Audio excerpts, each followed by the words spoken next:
बघा तर पहिला प्रश्न आहे, गटात न बसणारा पर्याय कोणता? कोकरू, पाडस, गाढवी आणि वासरू. आता यातले कोकरू, पाडस आणि वासरू हे तीन पिलूदर्शक शब्द आहे. तर गाढवी म्हणजे काय? तर गाढवाचं स्त्रीलिंगी रूप. समजलं? त्यामुळे गाढवी पर्याय 3 हा वेगळा शब्द असेल. त्यानंतर प्रश्न दुसरा, कोकरू. कोकरू हे मेंढीचे असते. आता इथे मेंढी आली का? तर नाही.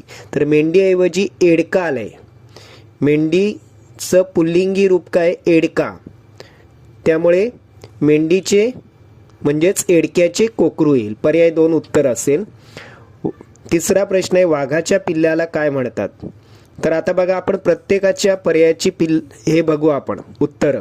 छावा, छावा सिंहाचा असतं. पाडस, हरणाचे पाडस, बरोबर. शिंगरू, शिंगरू घोड्याचे किंवा गाढवाचे असते. आणि वाघाच्या पिल्लाला बच्चा म्हणतात. त्यामुळे पर्याय 4 उत्तर असेल. त्यानंतर प्रश्न चौथा आहे, खालीलपैकी कोणत्या प्राण्याच्या पिल्लाला पिल्लू म्हणत नाही? आता बघा, मांजराचे पिल्लू असते, पक्ष्याचे पिल्लू असते, कुत्र्याचेही पिल्लू असते, मात्र माणसाचे लेकरू असते. त्यामुळे पर्याय 4 उत्तर असेल. पाचवा प्रश्न, योग्य जोडी ओळखा. योग्य म्हणजे बरोबर जोडी. अचूक. बघा, पहिलं आहे गाढवाचे शिंगरू, ही बरोबर जोडी आहे. आता बाकीच्या चुकीच्या का ते बघू आपण. आता म्हशीचे महिषा, म्हशीचे रेडको असते. महिषा हे त्याचं पुल्लिंगी रूप आहे. म्हैस, महिष असं. सिंहाचा कोण असतो? सिंहाचा छावा असतो, बरोबर. आणि घोड्याचे काय असते? तर घोड्याचे शिंगरू असते. त्यामुळे योग्य जोडी गाढवाचे योग्य जोडी काय येणार? तर पहिलं पर्याय गाढवाचे शिंगरू. त्यानंतर प्रश्न 6, अयोग्य जोडी. अयोग्य म्हणजे चुकीची जोडी. आता बघा, हत्तीचे पिल्लू, त्यानंतर वाघाचा बछडा, शेळीचे कोकरू आणि हरणाचे शावक. आता बघा, हत्तीचे पिल्लू असते, बरोबर आहे. वाघाचा बछडा बरोबर आहे. शेळीचे करडू असते, कोकरू नाही. त्यामुळे पर्याय 3 उत्तर असेल. हरणाचे शावक बरोबर आहे. त्यानंतर पुढचा प्रश्न आहे 7वा, किल्ल्यावरील घोडे बांधण्याच्या जागेला काय म्हणतात? तर त्याला पागा असे म्हणतात. तबेल्यात पण घोडे बांधतात, पण ते कुठे असतं? तर जमिनीवर, म्हणजे गावामध्ये.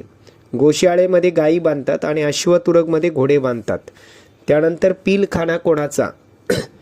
बघा, पिलखाना हत्तीचा असतो. त्यामुळे पर्याय 2 उत्तर असेल. उंटाचा, हरणांचा आणि पिल्लांचा पिलखाना नसतो. मधमाशांच्या घराला काय म्हणतात? आता बघा, मधमाशांच्या घराला काय म्हणतात? तर पोळे, मधमाशांचे पोळे. आता गोठा दिलंय. गोठा कोणाचा असतो? गाई गुरांचा. खुराडे कोंबडीचे. आणि जाळे कोणाचे असते? तर कोळ्याचे असते. बघा, अशा प्रकारे प्रत्येक पर्यायाला योग्य उत्तर शोधायचं आपण, म्हणजे आपण खऱ्या पर्यायापर्यंत येतो. पुढे आहे, ढोलीत राहणारे कोण? ढोलीमध्ये पोपट आणि घुबड राहतात. त्यामुळे पर्याय 3 उत्तर असेल. साप बिळात राहतो. प्रश्न 11वा, गटात न बसणारा निवारा कोणता? आता इथे बघा, गोशाळा, पिलखाना, अंबारखाना आणि गजेशाळा. आता गजे म्हणजे पण हत्ती. अंबारखान्यात हत्ती राहतात, पिलखान्यात पण हत्ती राहतात आणि गोशाळेत मात्र गायी राहतात. त्यामुळे पर्याय 1 उत्तर असेल. नैसर्गिक निवाऱ्यात कोणता प्राणी राहत नाही? नैसर्गिक म्हणजे निसर्गतः उपलब्ध झालेला, जो आपण मानवाने तयार केलेला नाही. बघा, कोंबडीचे खुराडे असते, ते मानवाने तयार केलेले आहे. त्यामुळे कोंबडी मानवनिर्मित निवाऱ्यात राहते, म्हणजे ती नैसर्गिक निवाऱ्यात राहत नाही. या उलट घुबड ढोलीमध्ये राहतं. ढोली म्हणजे झाडाच्या खोडामध्ये जो खड्डा झालेला असतो त्याला ढोली म्हणतात. वाघाची जाळी असते आणि सिंहाची गुहा. हे तिन्ही पर्याय नैसर्गिक आहेत. कोंबडीचे खुराडे हे नैसर्गिक नाही. पुढे अक्षर जुळवून अर्थपूर्ण शब्द. तर आता शब्द येईल पाणी पुरवठा आणि त्यातले शेवटून दुसरं अक्षर काय येईल? तर व. म्हणून पर्याय 4 उत्तर असेल. 14वा प्रश्न, इथे सुद्धा आपल्याला अक्षर जुळवायचं आहे आणि पहिल्या व दुसऱ्या अक्षरापासून अर्थपूर्ण शब्द. आता अक्षर जुळवलं तर काय तयार होईल? कूपनलिका. आणि यातलं कितवं विचारलंय? पहिले आणि दुसरे म्हणजे कूप. कूप याचा अर्थ विहीर होतो. आपल्याला कूपमंडूक हा शब्द माहित आहे. कूपमंडूक म्हणजे विहिरीतला बेडूक, संकुचित वृत्तीचा, कमी विचारांचा, हलक्या विचारांचा माणूस असा अर्थ आहे त्याचा. अलंकारिक शब्द आहे तो. त्यावरून कूप याचा अर्थ विहीर असा होतो. त्यामुळे पर्याय 3 उत्तर असेल. प्रश्न 15वा. आता इथे शब्द जुळवले तर अचानक शब्द तयार होतो आणि अचानकचा अर्थ आकस्मित म्हणजे एकदम, अवचित, एकदम, म्हणजे हे तिन्ही पर्याय बरोबर आहेत समानार्थी अचानकसाठी. म्हणून ABC हे त्याचं उत्तर असेल जे पर्याय 3 मध्ये आहे. आता पुढे बळीराजा या शब्दाचा समानार्थी शब्द. आता बळीराजा म्हणजे शेतकरी आणि पहिल्या पर्यायात आलेला आहे बघा कशेरीत म्हणजे शेतकरी, बरोबर. त्यामुळे पर्याय 1 त्याचं उत्तर असेल.